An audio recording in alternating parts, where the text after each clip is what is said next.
If you think science is just dusty textbooks and boring equations, you are about to be proven wrong in the most mind-blowing way possible. Today, we are reacting to an absolute masterpiece of a video that I came across on a channel called Wacky Science. The moment I watched it, I knew I had to share it with you guys, because it attempts the absolute impossible, explaining the entire universe of physics in just a few minutes. Now, I've watched thousands of educational videos, but the way this creator breaks down the complex laws of nature, from the way an apple falls to it's fast, it's witty, and it's deeply insightful. But here's the real reason I wanted us to watch this together.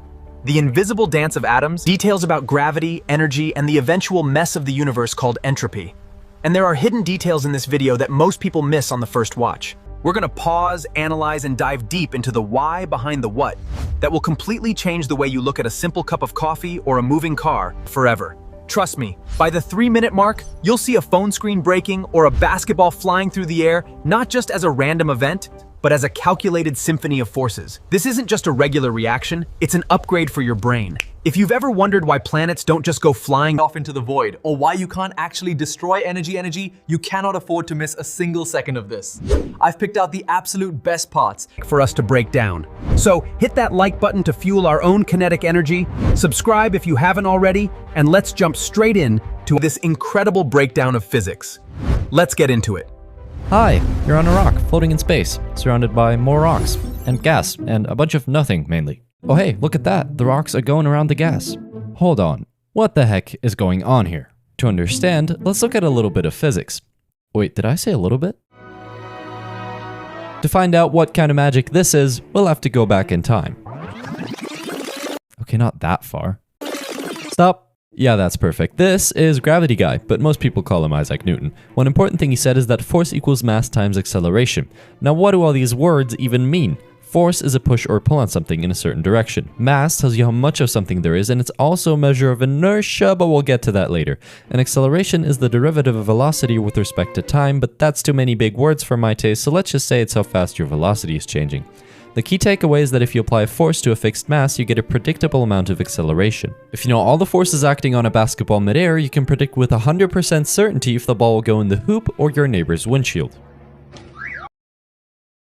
Whoa, did an apple just fall on my head? Yes, Newton, it did. Yeah, that must have happened for a reason, said Newton, as he discovered that two masses attract one another, making the apple fall.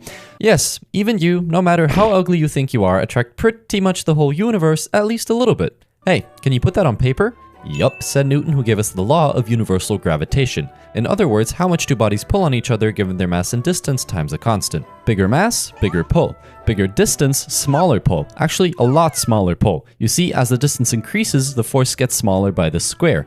That, my friends, is the inverse square law. Gravity is also the reason why planets in our solar system orbit the sun. They got their initial velocity when the solar system formed out of spinning gas, and since there's nothing in space to stop them from moving, they'll keep moving. Hey, that's Newton's first law. The sun is so massive that the force of gravity keeps pulling the planets towards the sun, but the planets are fast enough to essentially fall towards the sun but miss it, and this goes on forever, creating a round orbit. Actually, that's kind of a lie. Most orbits are not perfectly round, but more egg-shaped, and Pluto's orbit is just a complete mess, but you get the idea. In this case, the gravity is what we call a centripetal force. One thing many people confuse is mass and weight, and no, they're not the same. Mass tells you how much of this blob there is, and weight is the force of gravity the blob would feel. To make things clear, your mass would be the same on the Earth and on the Moon, but the weight you would perceive is different because the Moon has a weaker gravitational pull, meaning a weaker force acting on your mass. So really, you're not overweight, you're just on the wrong planet. Alright, enough about Newton, let's break some stuff. If you ever dropped your phone, it might look like this. What the hell, ground? Why'd you do that? The answer is energy. You know, the thing kids have after eating gummy bears. Energy has the unit joule, and it's not like force. It doesn't have a direction, it's just a number that's kinda chilling there as a property of a thing. You see, there's two main kinds of energy, kinetic energy and potential energy. In plain English, energy of movement and stored energy due to some circumstance. For example, when you held your phone, it stored gravitational potential energy due to being held above the ground at a certain height. Once you dropped it, that potential energy was converted into kinetic energy as the phone fell. Then it smashed into the ground, and the phone absorbed some of the energy, making the screen go boom. Work is defined as force applied over distance. For example, if you lift an apple by 1 meter, you would have done about 1 joule of work. This happened by converting chemical energy stored in your body to gravitational potential energy stored in the apple. As you may have noticed, energy and work have the same unit joule, so they must be the same thing?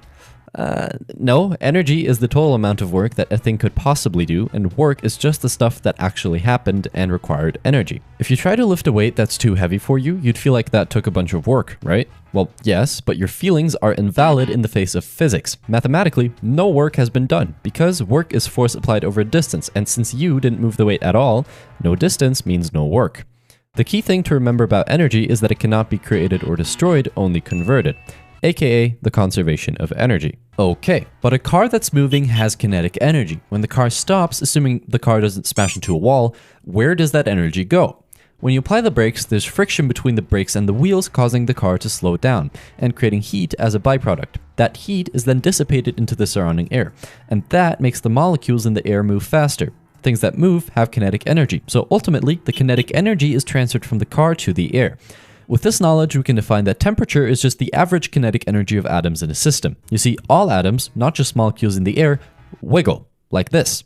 The faster they move, the hotter things get. That is temperature. All that talk about hot stuff, I think it's time we talk about thermodynamics. It tells us that jumping in lava is probably a bad idea, but more importantly, the absolute mess that is entropy. Literally, it tells you how much disorder there is in a system, indicating the number of possible states a system could be in.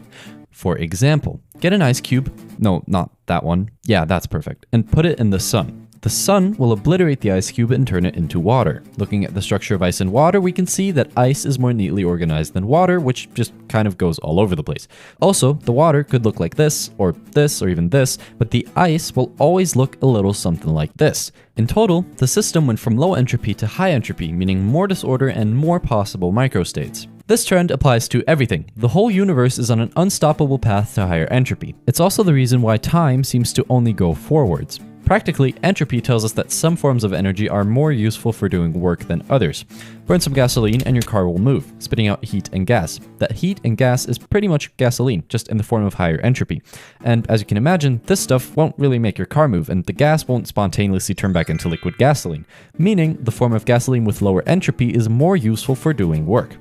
Okay, but if you put some water in the freezer, will it not decrease in entropy? Yes, but the fridge is not an isolated system and will heat up the room more than it will cool down the water, increasing the total entropy. Want to see some magic? Whoa, what just happened? Some electrons apparently moved through some wires and let there be light. What is going on here? Objects have a fancy something called a charge. It can be positive or negative, or if you have the same amount of both, an object is neutral. Electrons have a single negative charge. The flow of electrons is called electric current. To describe it, we use three parameters: current, voltage, and resistance. Current is the amount of electrons passing through a wire in a given amount of time. Voltage is what pushes the electrons to move, but simply put, it's a difference in electric potential, so you can imagine it as a slope that goes from high potential to low potential, where the flow of current goes downhill. And resistance is pretty self-explanatory. This is Coulomb's law. Wait a minute, this is just Newton's law of gravitation in disguise. This tells us that electric charges attract each other in a similar way masses do. Opposites want to cuddle, while like charges literally couldn't think of a more disgusting thing than to be with one another. These four equations explain pretty much all of electromagnetism, but don't be scared just because they look scary. I mean, yeah, they do, but it's simpler than it seems at first. The first one states that if there is an electric charge, there will be an electric field, or this big E, emerging from it. Add another and you have an electrostatic field. These lines tell us in which direction a charged particle would feel a force at any given point.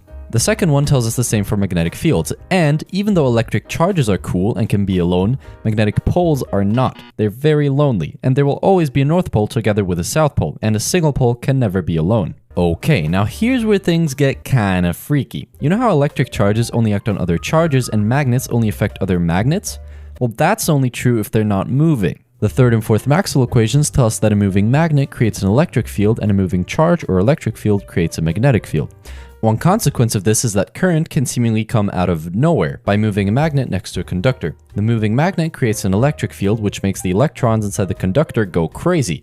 That is called induction. In other words, electric and magnetic fields are so tightly linked that they are two parts of the same bigger thing. Let's say we have a charge. Since it doesn't move, it has a static electric field. If we accelerate the charge, there will be a magnetic field around it. That magnetic field interacts with the electric field, which again changes the magnetic field, and this is a sort of chain reaction that makes the electromagnetic field radiate outwards into space as an electromagnetic wave. Depending on the frequency, the human eye can actually see this. It's called light, but most of the spectrum is invisible to the human eye and is used for things such as Bluetooth, wireless charging, and confusing human apes into thinking magic is real. Hey, can we go back to the water and look at those molecules? Yeah, those. What are they made of? The molecules are made of atoms. Atoms are made of a core and some electrons. The core is made of protons and neutrons, both of which are made of quarks. They're strange yet charming from up top down to the bottom. Oh yeah, there's some more stuff, like for example the overweight brothers of the electron. All of this together makes up the Standard Model, which we believe to be the smallest things in the universe. At least that's the excuse we have for not knowing what quarks are made of. Fun fact, depending on the number of protons in the core, you get different elements. Depending on the number of neutrons in the core, you get different isotopes of the same element, most of which are a little overweight and very unstable, so they fall apart into smaller atoms. That releases ionizing radiation. Not so fun fact, that stuff will kill you. If you have a large group of atoms, you can predict when half of those will have fallen apart. That's the half-life. Depending on how unstable an isotope is, it will survive a certain amount of time. Some don't want to live, some really don't want to live, but some will live far longer than you probably will. Oh yeah, did I mention that light is like the fastest thing in the universe? To be exact, 299,792,458 meters per second in a vacuum. That is pretty fast, said everyone. Also, light is a wave, said everyone. Why? If you shoot it through two teeny tiny slits, it creates a fancy pattern due to interference, which is just a wave thing. You see, when two waves cross, they can add up or cancel each other out. These gaps are the spots where they cancel each other out. So in this case, light behaves like a wave. Nah, screw that. Everything you know is wrong, said Albert Einstein, probably smoking crack after hearing about the photoelectric effect and discovering that light comes in tiny packets called photons. I sure hope that doesn't unravel a whole new area of physics. Anyway, he said, as he continued to casually drop an absolute bomb on the entire field of physics with his theory of relativity. He assumed the speed of light is constant because it arises from two other constants. He also assumed the laws of physics are the same for everyone, regardless if moving or at rest. Now think about it. If two people turn on a flashlight but one person is standing still while the other person is on a moving train, wouldn't the person standing still see the other person's light as going faster than the speed of light? The reality is, no, it would be the same as their own flashlight. That's impossible, except if time passes slower for that person from the perspective of this person.